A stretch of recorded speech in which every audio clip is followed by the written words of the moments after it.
goodness. Good morning, good afternoon, whatever it is for you. I hope you're having a fantastic day. My name is Zach Schaumler.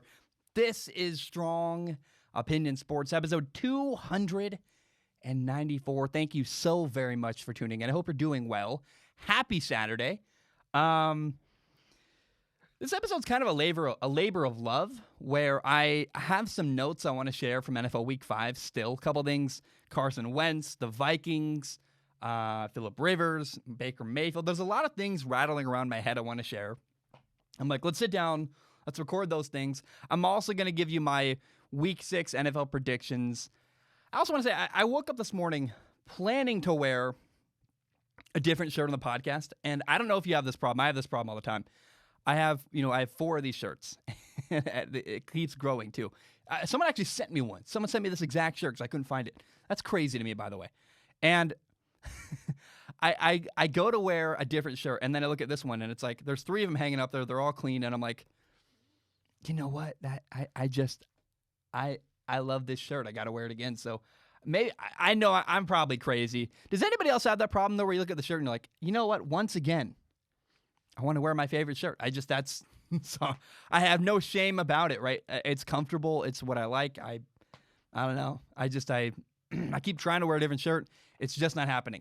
I want to start today with this. I want to start with we'll just go here, actually. On Sunday, the Pittsburgh Steelers beat the Philadelphia Eagles 38-29. And 2 players stood out to me in this game. Number 1 is Carson Wentz, the Eagles quarterback. Carson has been so frustrating to watch this year because the talent is obviously there, and he's been so inconsistent. I mean, his best moments are even elite level. Carson had a throw on Sunday against the Steelers where it's layered up over a defender, over the middle, perfect tight window throw. I think it was to his tight end, Zach Ertz. I can't remember. I just remember going like, wow, that is an incredibly impressive throw. So the top of the line for Carson Wentz is phenomenal. The big problem is his worst moments are disgustingly bad. You're like, how can that be? How is that your best? It's awful. You watch the worst moments of Patrick Mahomes or Russell Wilson or Aaron Rodgers. They're nowhere near as bad as the worst of Carson Wentz. And I almost wonder if something off the field is distracting Carson. I mean, it is COVID, but even before this year, I always kind of felt like Carson was a little bit, he's got a clothing brand on the side, he's got this hunting stuff. I'm like, is Carson distracted? Like, what is going on with Carson Wentz? Is he so rich he's less engaged? I don't know. But the attention to detail for Carson is not good, and that's where he's losing me, is the mistakes he's making. I'm going, how are you going to miss that throw that badly? Or how do you not understand, like, conceptually, like, it's just a horrible read, or he's not on the same page with his receivers? And I just am getting so tired of his incredible talent being wasted. And you might remember, coming into the NFL, I was very, very low on Justin Herbert. It's kind of a meme at this point. Been getting a lot of feedback on that. And I was not confident that Justin Herbert would be very good because he was so inconsistent in college. And he was so talented, yet so inconsistent. And I'll be totally honest, Carson Wentz is playing exactly the way I would have expected Justin Herbert to play in the NFL. Justin Herbert's been phenomenal, way better than I expected. Carson Wentz is just hitting a low point in his career where I'm going, dude, how are you missing that out route? How are you not understanding where your receiver is going to be? How the mistakes are getting really, really frustrating. And I guess maybe the emotion here for me, I'm disappointed. I expected more from Carson Wentz. And the reality is you can blame all the stuff around him, but he's got to be better. I mean, the key word there is attention to detail. Maybe that's 2 words, but that's where he's losing me, is Carson is all over the place with attention to detail. And I don't know. I wondered when the Eagles drafted Jalen Hurts, the rookie quarterback out of Oklahoma. I was kind of like, well, that makes sense. Like, Jalen's really good, and they might use him as a Taysom Hill style guy, and Carson gets hurt a lot. Well, Jalen Hurts came into the game on Sunday against the Steelers. Threw one pass, was 1 for 1, had a seam ball on the left sideline, down the left middle. And not left sideline, left middle. A seam ball to the left. And I went, like Jalen in the game, that's just a normal drop back pass. And I went, I've been watching Carson all year going, like, it makes sense why they drafted Jalen Hurts. If they had concerns about Carson and his development as a quarterback, maybe Jalen is the guy eventually. It's getting to that point where you're like, dude, Carson, you're so much better than you're playing, and you got to step it up. I don't know what else to say. It's like, dude, I know Eagles fans are historically a very tough group of people, and in good and bad ways. Like, right, they're very tough. They love you. They're loyal, but they also, if you're not good, they're going to call you on it. And Carson has not been good, and Eagles fans have total, reason to be calling him out, going, dude, you got to be better, because Carson, it's disappointing how bad he is. Now, the other player that stands out to me from this game was Steelers rookie receiver Chase Claypool. Chase Claypool, that's his name. I want to get it right. Last year, if you remember, Terry McLaurin was this third-round draft pick, a receiver at Washington who kind of broke onto the scene and was a surprise. He was phenomenal. This year, it feels like that kind of guy could be Chase Claypool. And on Sunday, it felt like he had his breakout game where he had 7 catches, 110 yards receiving, 3 receiving touchdowns, a rushing touchdown, 4 total touchdowns. Could have had 5, actually, where I thought he got robbed. One of his touchdowns got called back where a defender just fell over. And that's not, he slipped and fell over. And they called offensive pass interference on Chase Claypool. There was no contact there. It was a tacky, bad call, in my opinion. I went, the guy just fell over. That's not Chase Claypool's fault at all. So I don't know. And the Eagles also late in the game made a mistake of trying to have a linebacker guard Claypool. That's a mistake. They do an easy touchdown over the middle. I love that the Steelers used him in the running game. I really like Chase Claypool. I think he might be a really good surprise rookie receiver who's doing really good stuff. And what I'm curious about is, can he keep it going? As the year goes on, can he continue to keep making a big impact the way he did in week 5? I'm not saying the dude has to have 4 touchdowns every week, but can he have 7 catches, 90, 80 yards, a touchdown here and there? I love it, man. He was a second-round pick in the NFL draft. He played like a top 10 pick on Sunday. Chase Claypool, that's a name you got to look out for. Pay attention to him. He played phenomenal against Philadelphia.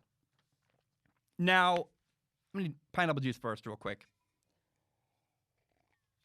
My throat, my voice probably sounded like it was cracking. Got a lot of phlegm and stuff. I'm trying so hard. I've had cough drops like crazy recently. I'm not sick. My throat just is, it's NFL season. I don't know. Something's going on. Tonsils are coming out soon. That'll be great. The Dolphins beat the 49ers 43-17 on Sunday. And 3 quarterbacks played in the game. Jimmy Garoppolo, CJ Beathard, and Ryan Fitzpatrick. And by far, Ryan Fitzpatrick was the best quarterback to play in that game. He ran around. He threw the ball really well, beat man coverage multiple times. And surprisingly, by far, the worst quarterback in this game was 49ers quarterback Jimmy Garoppolo. What? I went, this is not good. And I want to be very clear. So, Jimmy was playing on a high ankle sprain. He's injured. A lot of people are going to point to that moment, say he's hurt, he's not full 100%, whatever. I get it. That makes sense.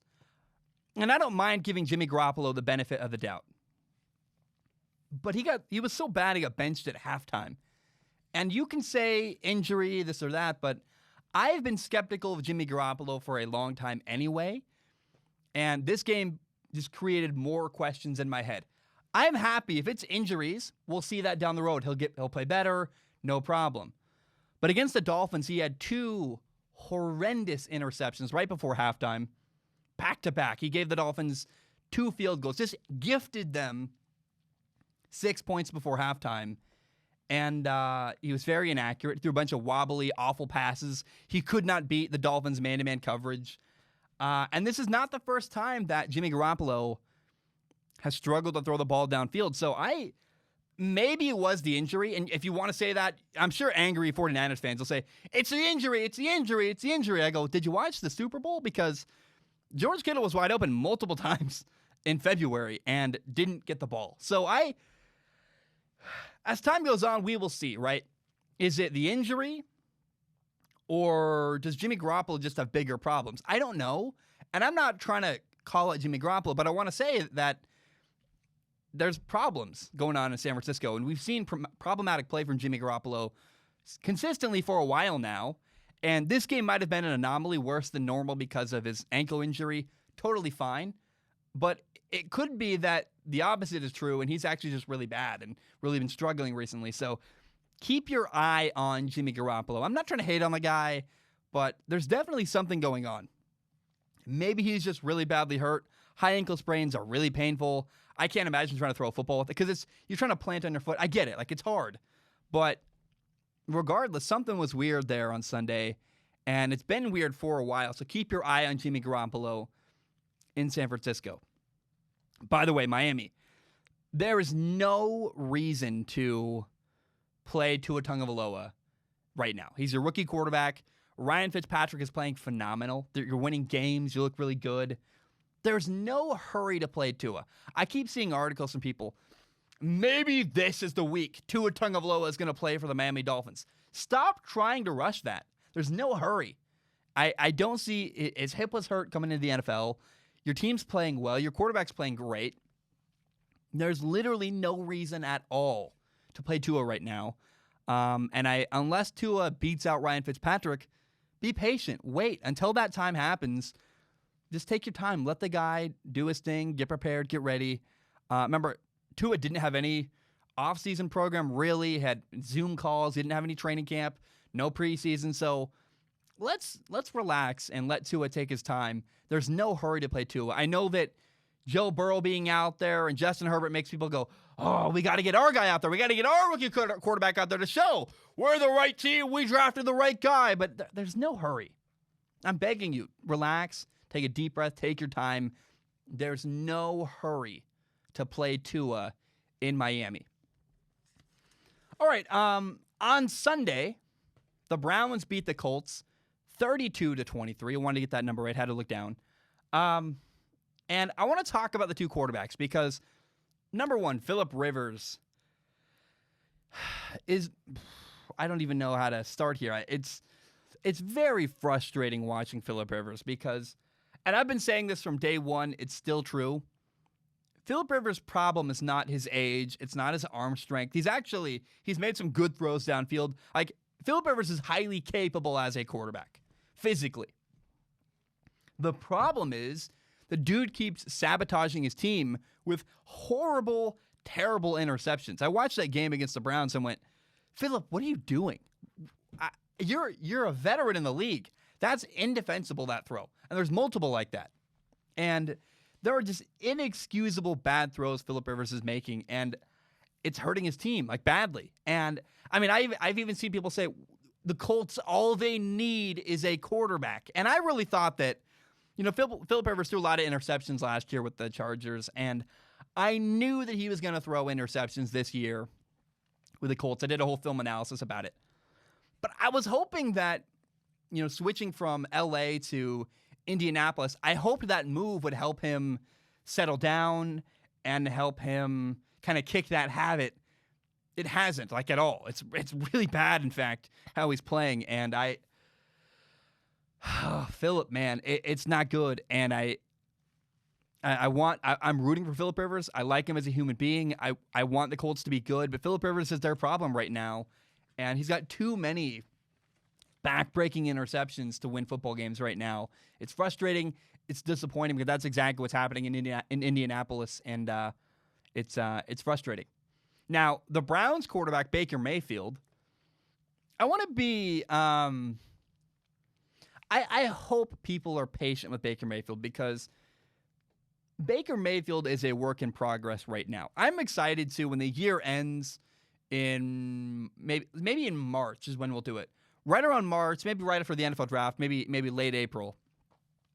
I'll do a film analysis about Baker Mayfield, and we'll dive into the progress he made throughout the year, because I am pretty certain, watching Baker now, he's already making progress, and by the end of the year, I expect him to be a totally different quarterback than he is today, because at the rate he's getting better and at the rate he's making progress, he's changing and growing as a quarterback. And by the way, that's what happens when you give talented people good coaching.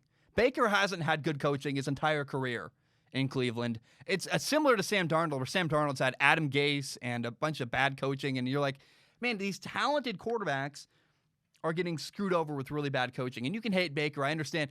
Baker has got some immature qualities with his personality that drive me nuts as well. But regardless, Baker's very talented, and he's getting better.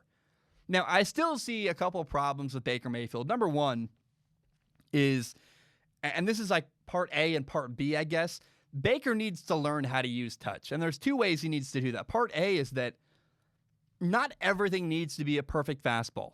You know, there are times where he's got to take some off the ball. I mean, especially when he's throwing to Odell Beckham Jr. It's okay. He had a ball, a fade to Odell Beckham Jr. on the left side against the Colts. And for whatever reason, the ball is like on a line. He's like forcing himself to throw a perfect ball. And it's like, dude, why? Throw the ball up in the air, throw a 50-50 ball. You've got Odell Beckham Jr. Allow the guy to be a stud and steal the ball from the defender. I don't know why. Multiple times I'm watching Baker Mayfield throw to Odell Beckham Jr. going, dude, stop trying to be perfect. Let OBJ be OBJ. Give him a chance. Put the ball in the air. Let him beat a defender man-to-man. And it's really frustrating. It's the best way to put it. Like, you don't need to be perfect. You have Odell Beckham Jr., dude. It's killing me. And then there's also moments where Baker has got to learn how to layer the ball up and over a defender, where he had a pick. And I don't know, it maybe looked like Baker couldn't see the defender, but there's moments where Baker is throwing the ball over the middle and just driving it on a line instead of putting it up and over a defender. And it's really hurting him. It's frustrating to watch. And I just want to see Baker learn how to use touch a little bit better. Now, the other problem with Baker is that, and I hope that this problem is gone by the end of the year, but the more Baker Mayfield throws the football, I guess the more times he throws the football during a game, the less confident I get in his team. I mean, literally, the more passing attempts he has, it feels like the more, I mean, it's just true, he's prone to interceptions when he throws the ball a lot. And it seems like the dude cannot go a game without making a bad decision and throwing an interception. It's really, really frustrating. I want to see Baker, here's the word I want to use, I guess. I want to see Baker play cleaner. Take care of the ball. Enough of the interceptions. Enough of these once or twice a game, just a really bad decision where I go, dude, there's nothing there. You're forcing it, or you don't see a linebacker, or this or that. And so Baker's making progress. I have nothing but patience for Baker. This is kind of like an update video where I'm updating you on how Baker is, and he's still in progress. So I'm urging people, be patient. It's okay. Take a deep breath. Relax. But Baker needs to make even more progress to keep getting better.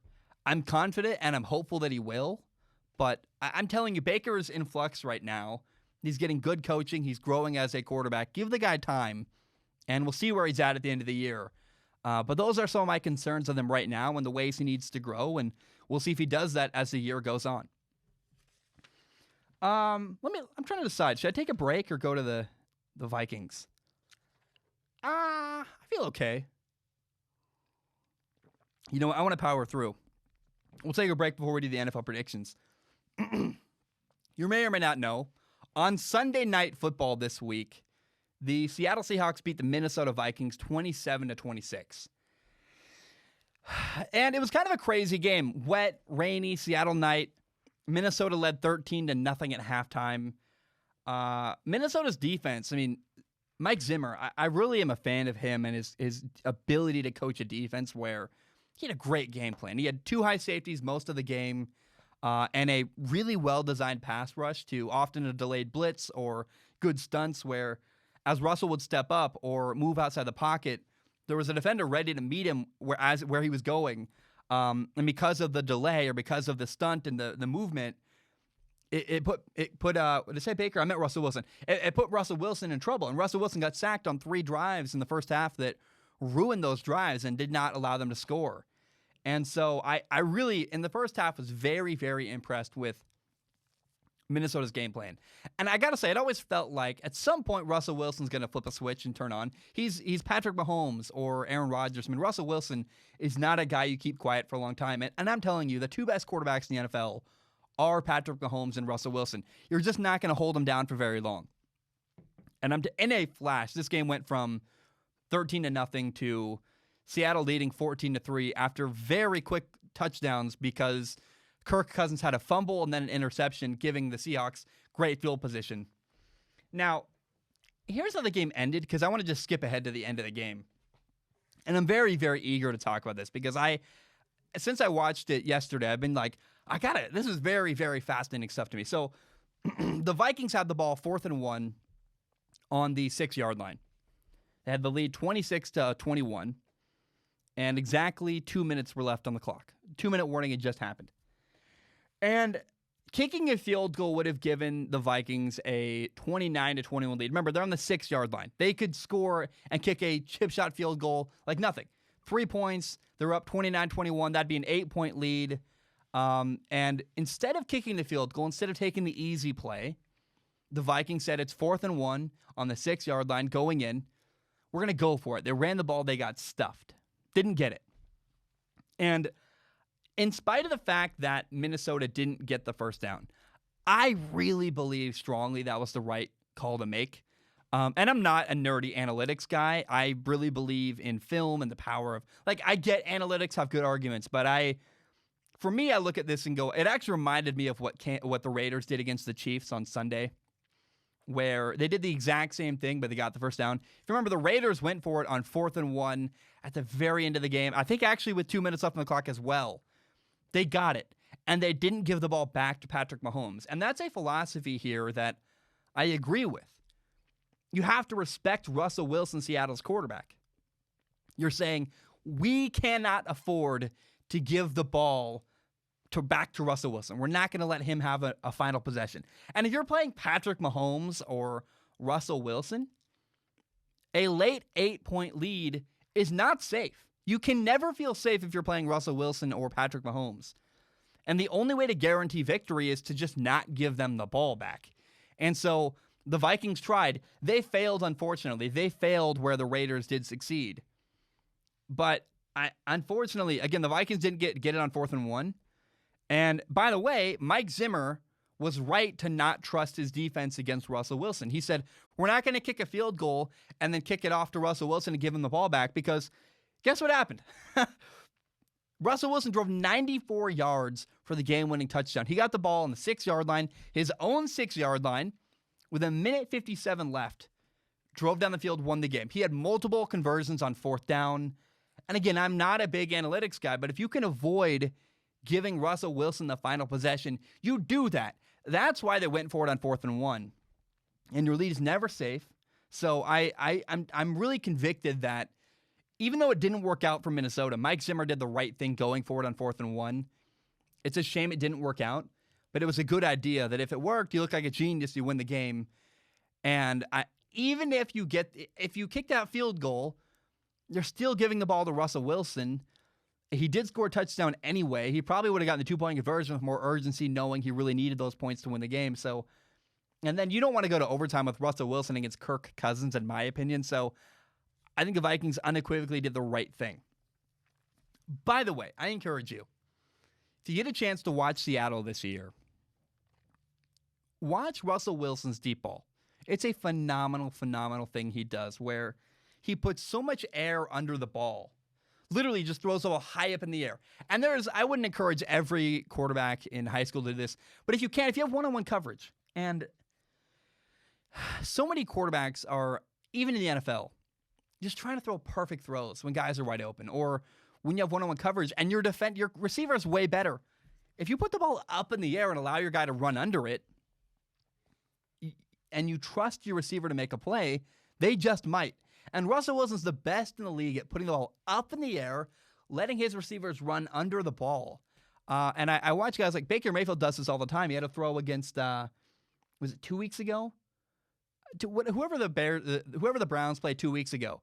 Baker throws the ball on a line down the left sideline. Could have iced the game, could have closed out the game, and instead it didn't work, and they didn't win. They didn't end the game where OBJ was open on the left sideline, and all you got to do is put some air under it, let OBJ run under it, and instead Baker tries to throw this perfect ball on a line down the left sideline, totally misses, incomplete. And it's crazy to me that more people aren't copying Russell Wilson's style of throwing the ball up, not just vertically deep, but up in the air, allowing his defenders to run under it. I know that arm strength might be a question. I don't know that Gardner Minshew has got the arm to launch the ball up and far downfield, but Baker Mayfield certainly does. Carson Wentz does. There's guys that can do that, and I don't know why more people don't emphasize putting air under the ball, put it up in the air so your receivers can run under it. And Russell Wilson's got the best deep ball in the NFL. If you ever watch Seattle, pay attention to that. It's really, really fun to watch Russell Wilson throw a deep ball. All right, I want to talk about this. I want to share a theory I have about the Minnesota Vikings. It's in development. It's a work in progress. I'm letting people in on my idea early, and I hope that people are not too angry and critical. It's going to happen. I know that's the job. But I think it's an interesting topic of conversation. I want to put it out to the world, start having the conversation. We'll see how things play out. But I'm starting to wonder if Mike Zimmer might be the problem with the Minnesota Vikings. Remember, Mike Zimmer is the head coach of the Vikings, and I want to start by saying that I really, really respect Zimmer as a defensive coach. He's a literal genius. When I watch film of the Vikings, again, the word I would use is genius. He's a great, great defensive coordinator, and there are so many times where I'm watching Minnesota's defense, and he designs a quarterback pressure that you can't stop. There's nothing you can do. It's a great delayed blitz or a well-designed pass rush that it's hidden or you can't see it. It's well disguised.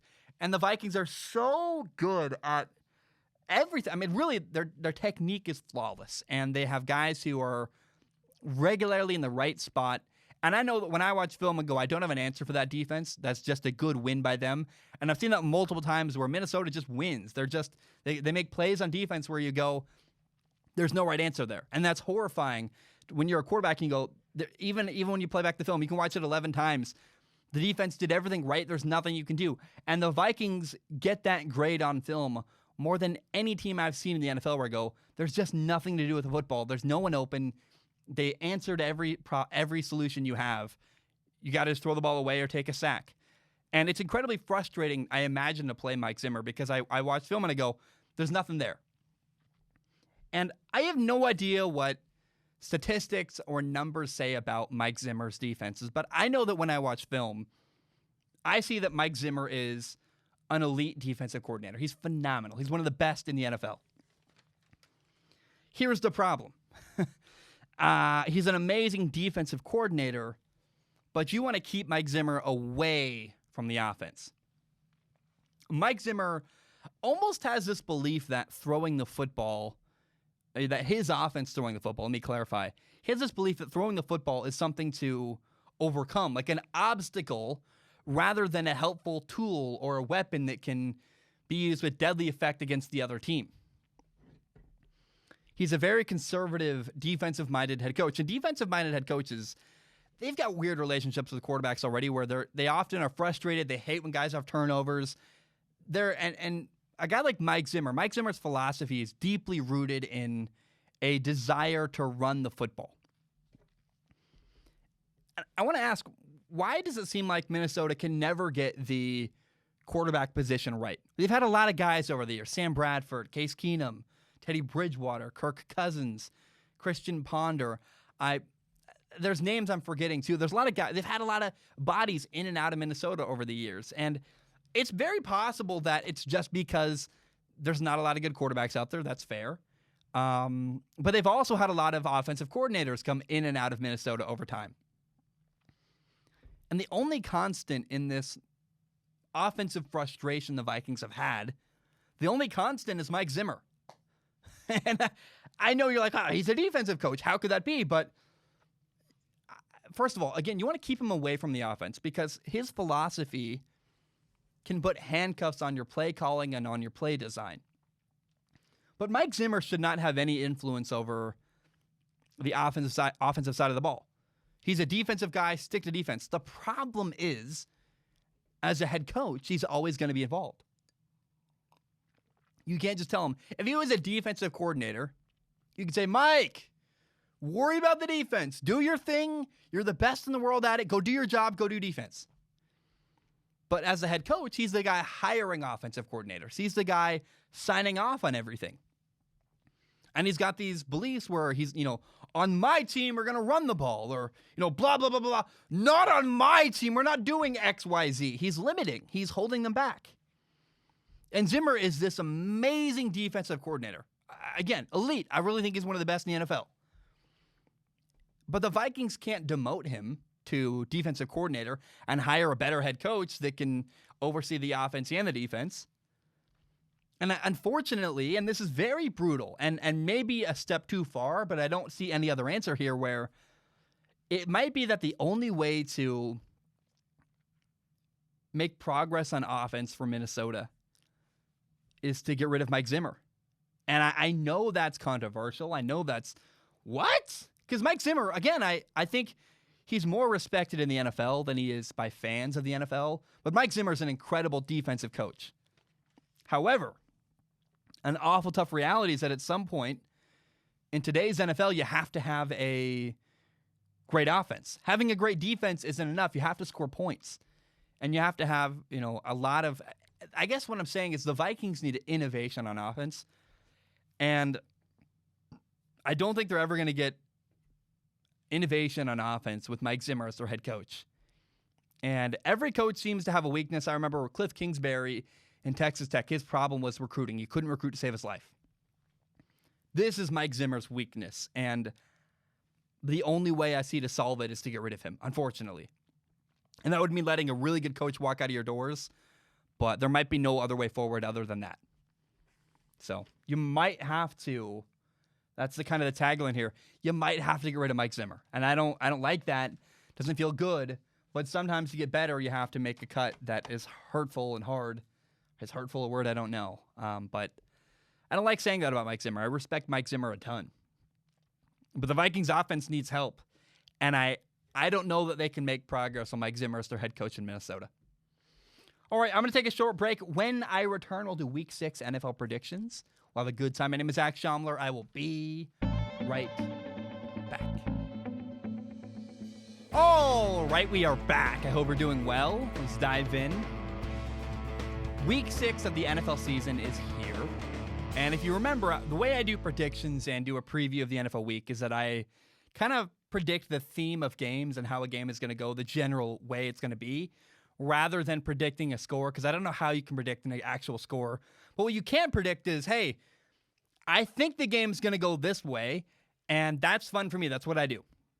Now, there are a couple of big games this weekend where I feel like we're going to learn a lot about the teams we're watching. Two of those games are, for number one, you have the Browns at the Steelers, where the Steelers are 4-0, but they did beat 4 bad teams, and they beat 4 bad teams mostly by 1 score. So how good are the Steelers really? We'll find out.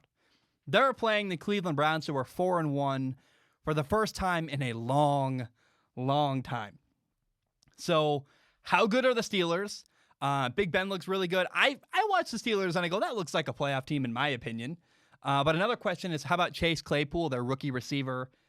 He had kind of a breakout game on Sunday last week against the Eagles. Can he keep it up? Can he stay contributing a lot to the team? And then really, can Baker Mayfield do well enough to beat the Steelers? Can he beat Big Ben? Can he duke it out in a duel against Big Ben? I don't know. And that's something I'm really, really excited to watch from Baker Mayfield on the Browns. We're going to learn a lot from the Browns and Steelers game on Sunday, and I'm really excited for it. Now, another game we're going to learn a lot from is the Panthers and the Bears. It's in Charlotte, and the Panthers are 3-2. And I want to say, I love the Carolina Panthers this year. I really love their coaching. I love Matt Rule. I love their offensive coordinator, Joe Brady. Their quarterback, Teddy Bridgewater's a really cool story, and a guy that I think is underrated as a quality NFL quarterback. So this team, the philosophy, the rebuild, I really, really find myself rooting for the Carolina Panthers, and it starts with their head coach. He seems like a good guy that I want to see succeed. But it is a rebuild. I mean, on defense, Carolina has a ton of rookies. And my question is, they're fortunate to be 3-2, but I'm skeptical. Like, how are they really? Their fan base keeps yelling at me, and I love Carolina fans, but they're like, our team is a playoff team. We're 3-2. We're the top of the division. And I go, oh, it's 5 games. Like, you've had September and like a week of October. Chill out a little bit. And so this is a game where we're going to learn a lot about the Carolina Panthers. They're playing the Chicago Bears. The Bears are 4-1.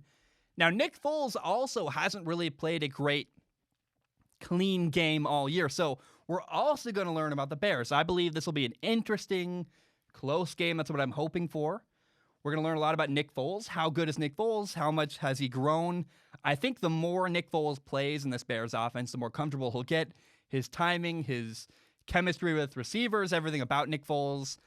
He had that moment on Thursday Night Football against the Buccaneers where he was yelling at Matt Nagy passionately, ranting about this thing, and Matt Nagy was respectful and listening, and that's a good relationship between coach and quarterback that I like. So we'll learn about Nick Foles. We'll also learn about the Carolina Panthers. Are they as good as their fan base keeps yelling at me that they are? We'll find out.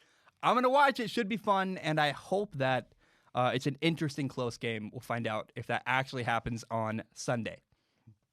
Now, oh boy, the Miami Dolphins should wreck the New York Jets on Sunday. The Dolphins are a solid football team. It feels like people aren't giving the Dolphins the credit they deserve as a legitimately growing, underrated organization. I watched the Dolphins 49ers game, and not only did the Dolphins smack the 49ers, Ryan Fitzpatrick was by far the best quarterback on the field on Sunday in that game. So, Jets quarterback Sam Darnold is doubtful, most likely will not play. Sam or not, I'd pick Miami. Miami's a better team. They're better coached. I see the Dolphins winning on Sunday. I feel very strongly. This is a Sunday night football game. I feel very strongly that the LA Rams are going to beat the San Francisco 49ers. The 49ers are banged up. Jimmy Garoppolo has not been playing well, their quarterback. And the Rams are rolling, man. I love their tight end, Gerald Everett. Aaron Donald is a problem. Try to block Aaron Donald. Good luck. And then Jared Goff's playing very, very well. So watch out. I think the Rams might, they could win by 2 touchdowns or more on Sunday night against the 49ers. The 49ers are well coached. They're really struggling, though. And the Rams got a better quarterback. The Rams quarterback, Jared Goff, is playing much, much better than Jimmy Garoppolo. We'll see if that evens out on Sunday, but I feel strongly the Rams are going to win on Sunday Night Football. Patriots-Broncos, I also feel very strongly about this game, and I'm worried for the Broncos' young quarterback, Drew Lock. It looks like he's healthy. He's been out with a shoulder injury. It looks like he's back. He's going to play. Honestly, this is a weird thought, but I hope that Drew Lock does not play in this game because the Broncos are going to be missing, tight end Noah Fant, running back Melvin Gordon, receiver KJ Hamler, not to mention Cortland Sutton is out, for the year with a torn ACL. There's multiple injuries on that Broncos team, and I would be very nervous if I was the Broncos coaching staff about putting our young quarterback Drew Lock out there against Bill Belichick's Patriots defense. I'd be nervous even if they had a normal Broncos roster, but a second-year quarterback with a banged-up team against Bill Belichick? Are you kidding me?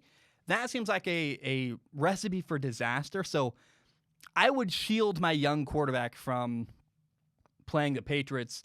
If he's banged up, there's no reason to play him anyway. I hope he sits. I think he's going to play, unfortunately. And then in that case, it'll be a tough, I believe, growing, learning game for him. Now, one factor here is COVID-19 is going to play a part because the Patriots have had their building locked up a couple times this week because of COVID outbreaks. And I think because of that, the Patriots win in kind of an ugly, grinded-out game. They got a great defense. Cam will run a couple times, and the Patriots are going to win on Sunday over the Denver Broncos. Now, Ravens at Eagles. The Ravens should win easily. This is a banged-up Eagles team. The Ravens are much better as a roster. And the Eagles' quarterback Carson Wentz is playing depressingly inconsistent, like frustratingly hard to watch. It's just like, come on, dude, Carson Wentz is so talented, and yet he's making, frankly, rookie mistakes. The attention to detail is not there. The Ravens don't need to be special to win. They need to just show up, do their thing, and the Ravens should win fairly solidly over the Philadelphia Eagles. Now, Bengals Colts. On paper, the Colts are a way better team. But the Colts have an erratic quarterback, Phillip Rivers, a guy who throws a lot of interceptions. Like, it's a problem at this point of the year. And the Bengals, on the other hand, have a very good, promising young quarterback who is playing surprisingly clean for how young and he is. He's a rookie. So I'm torn here. On paper, the Colts should win the game easily. And they should win the game easily. The Colts are a better football team. But Phillip Rivers never makes it easy. And Joe Burrow against this really good Colts defense is going to be an interesting matchup because it'll be a challenge for Joe Burrow, undoubtedly.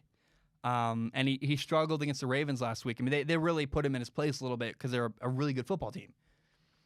But Joe loves that challenge. And so I think the Colts should win. I'm very torn here. This is the hardest game to pick for me, actually, because either the Colts are going to win by a blowout because Joe Burrow gets, annihilated by this Colts defense. He gets hit a lot or taken out of the game, or Joe Burrow can find a way to stick around, and then Phillip Rivers throws an interception or two late in the game and hurts his football team like he consistently seems to do. So we'll see. But keep your eye on the Colts-Bengals game. It could be surprisingly interesting. Washington at the Giants. I think Washington wins this game. Washington is playing Kyle Allen at quarterback. He's going to play good, clean football. They're going to run the ball very well. And remember, Ron Rivera is a defensive head coach in Washington, playing against a guy who's coaching for the first time, Joe Judge, Joe Judge, first year as a head coach in New York, with a young second-year quarterback, Daniel Jones, in New York. Ron Rivera's defense is going to mess with Daniel Jones. Not to mention, by the way, Washington has this incredibly gifted pass rush. So I think Daniel Jones is going to be on his back most of the game, getting just railed by Chase Young as they sack him a million times. I would watch out if I was the New York Giants. It feels like Washington could actually do some damage here and win by quite a bit. Now, quite a bit's an overstatement there, but Washington is going to win this game in my opinion. Falcons Vikings is a game I don't even really want to watch. The Falcons are 0-5. The Vikings are 1-4. Now, the Vikings are a better team on paper. They should win. But I am curious. The Falcons just fired their head coach, Dan Quinn. Maybe they feel liberated a little bit. Maybe the Falcons are eager to show, hey, it was the coach's fault, not our fault. So I don't know what to expect here. I'm not sure. It's hard to get a read on this game. I don't even know that I want to watch it, though. I will say that Kirk Cousins had a really tough game on Sunday night against Seattle. He probably is looking to bounce back. But I'm curious, what kind of energy do the Falcons come out with? They might be eager to show, hey, we can still play. Like, we're good. Our coach was the problem, not us. So keep your eye on Falcons Vikings. I maybe not. It's a lot of bad football, so we'll see. The Texans at the Titans. So the Texans had a short week, meaning they didn't really have a lot of time to prepare for this game because the Titans played. Did I say Texans? I meant Titans. The Tennessee Titans played on Tuesday night, giving them a short week this week. They're the better team, and I believe the Titans win this game. But a short week is going to help make the Texans have an easier time making this game interesting. So there's less time for the Titans to prepare, less time for their bodies to recover. Now, their style, at least on offense, can survive a week with shorter preparation because they run the ball heavily with Derrick Henry. They use play action. I am still very confident in the Titans, but I want to say people are starting to overstate Tennessee a little bit. I love Tennessee. I love their quarterback. I love a lot of things about them. And maybe overstating is the wrong word, but they're definitely overstating the win over the Bills on Tuesday. Remember, the Titans just smacked the Bills, I believe 42-16. But that was a situation where the Bills kind of handed the game to the Titans. The Titans had like 4 drives deep in field goal range inside the Bills' territory. So I am not sure that the Houston Texans are going to lay down the same way the Buffalo Bills appeared to do on Tuesday night. Titans win. I think it's more interesting and a better game, though, than Tuesday night was for the Bills and Titans. Now, the Lions-Jaguars, I look at this game and I really am starting to feel like Gardner Minshew is losing steam. I love Gardner. Everyone knows Gardner Minshew is one of my favorite players, if not my truly favorite player in the NFL. Love his energy. I love who he is. I am starting to have a shift in my philosophy where I'm going, I watch Phillip Rivers unable to run around. I watch Gardner Minshew or Jimmy Garoppolo struggle to throw the ball, push the ball vertically downfield. And I'm starting to wonder, I think you need a quarterback who can really push the ball vertically downfield. And my fear is that this is a game where Gardner's going to look poorly and people are going to start saying, we need Trevor Lawrence on this football team. That's my fear for Gardner Minshew in this game. Everybody in Jacksonville is playing for their job. They're coaching for their job. We're likely going to see a desperate Jacksonville Jaguars team. But I'm nervous for them because the Jaguars have a ton of injuries. And the Lions they're not a great team, but they're solid.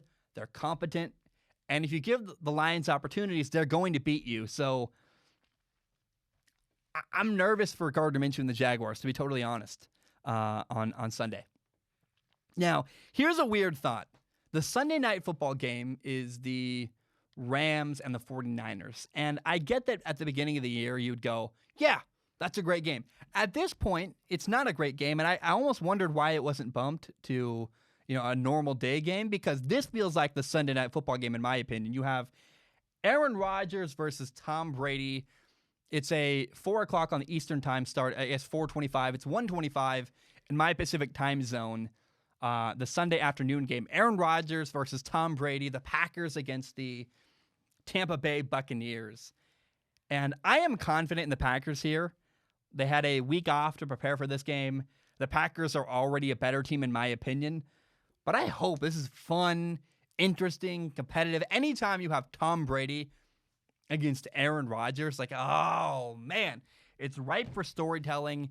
These are two good football teams. I think both are playoff teams, in my opinion. So I'm just excited. This is another one of those games where I said we're going to learn from the Browns and Steelers. We're going to learn from the Bears and Panthers. We're going to learn a lot about who the Tampa Bay Buccaneers are when they play against the Green Bay Packers, and then how legit are the Packers? I think the Packers are one of the best teams in football. If that's true, they take care of business and do very, very well against the Buccaneers. So we'll find out. I don't know, but keep your eye on this Buccaneers Packers game. This is the the real Sunday night football game, in my opinion, even though it's actually not the Sunday night football game this week. Now, there are two games on Monday Night Football. You have the Cardinals at the Cowboys. The Cardinals should steamroll the Cowboys. I believe it's at Cowboy Stadium. But the Cardinals have this high-powered offense, and in contrast, the Cowboys' defense is really, really struggling. So, the Cowboys' defense is a mess. The Cardinals should score a lot of points and win that game. But the Cowboys do have Andy Dalton at quarterback, their backup quarterback now, the starting quarterback after Dak Prescott got hurt. I would love to see the Cowboys rally around Andy Dalton. I hope that happens. I hope it's an interesting, fun game. But Dallas' defense is a liability. So I have the Cardinals winning this game by a lot. 2 touchdowns maybe. We'll see. But I really hope that Andy Dalton can rally his football team and make it an interesting, fun, competitive game. And who knows? I mean, maybe, how crazy would it be if the Dallas Cowboys just came out and they smacked Arizona? Like, what if they won like 48-15? And you're like, oh my, what? I did not see that. I mean, how cool would that be to have Dak Prescott get hurt? Cool is the wrong word there, but interesting, dramatic and interesting. If Dak Prescott gets hurt, and then the Cardinals come out and just lay the hammer on whatever team they play next. I don't know if that'll happen, but it'd be very, very interesting if it did. Now, the Chiefs at the Buffalo Bills. This is I think the earlier Monday Night Football game. Both of these teams are coming off of losses. It's in Buffalo. And I hope, I'm praying and hoping that it's a hyper-competitive, very interesting football game. My fear is that Kansas City might pull away and win by a couple touchdowns. Remember, both of these teams are 4-1, and the Chiefs' O-line is banged up. But the Bills are missing a few key players, including Tre'Davious White, their cornerback. Patrick Mahomes is going to shred them. I know that. I'm less confident in the Bills' offense, so we'll see. And I felt better about this matchup week 1 than I do now. As time has gone on, I've gone, I think the Chiefs might. Well, I just don't know. It's hard to get a read. But my fear is that the Chiefs are going to win by a touchdown or two and pull away late. So keep your eye on that game. I hope it's competitive. I'm not sure it will be, but we'll pay attention and we can hope for the best. All right, guys, that's all I have for NFL Week 6. I think it's going to be a fun, interesting week. Keep your eye. That Packers-Buccaneers game is going to be fun. If you want to watch Nick Foles and the Panthers, Nick Foles play the Panthers. That'll be interesting. And then I'm telling you, Steelers-Browns. That game is going to be fun. And I want to watch Baker square off against Big Ben. We're going to learn a lot about Big Ben's team, and we're going to learn a lot about Baker Mayfield. And I cannot wait to see that on Sunday. All right, guys, my name is Zach Schomler. That is all I have. Thank you so very much for tuning in. I hope you have a great day. But bam, we are done.